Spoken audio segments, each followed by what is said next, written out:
രണ്ടായി മസ്ജിദിൻ സാരഥിയായി, പ്രതിസന്ധികൾക്കവർ പരിഹാരമായി.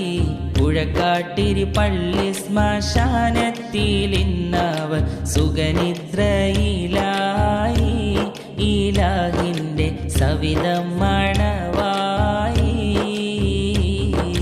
പുണ്യ സമസ്തക്കന്നേറെ സേവനം ചെയ്തോരാ വന്യർ മറഞ്ഞല്ലോ.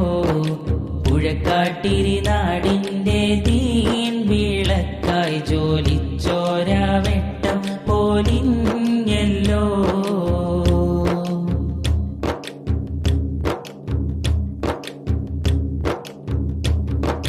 നാടിന്റെ